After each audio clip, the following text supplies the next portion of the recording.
Hey, Clark here. I hear lots of discussions about part number changes on the coil packs. I just wanted to show you guys what's really going on. We're obviously looking at part number 275150580Q1.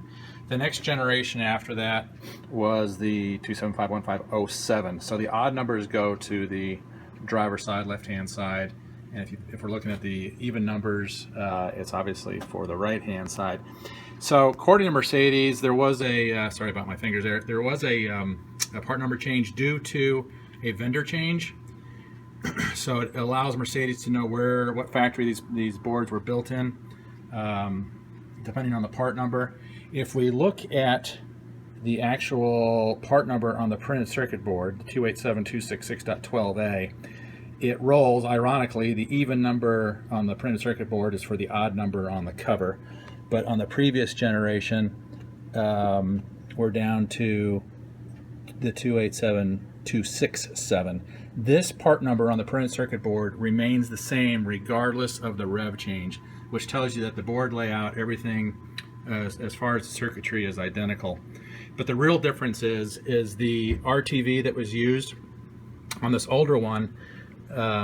You can tell, you can come along with a small screwdriver here, if I can find it in my camera lens, and you can scrape this stuff out. You can tell it's kind of brittle, and it's pretty easy to clean out the track here as you're going along. On the newer ones, the part number change, the RTV is much more elastic. It's much more stickier. It almost seems to etch into the covers, and you can push the screwdriver in here. You get underneath, and it just stretches.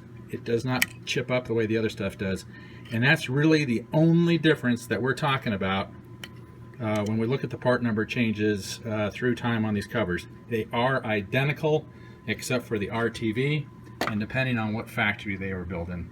So these are some modules that I'm rebuilding right now. So obviously the coils are out of them, and you can tell what these guys look like from the back side here.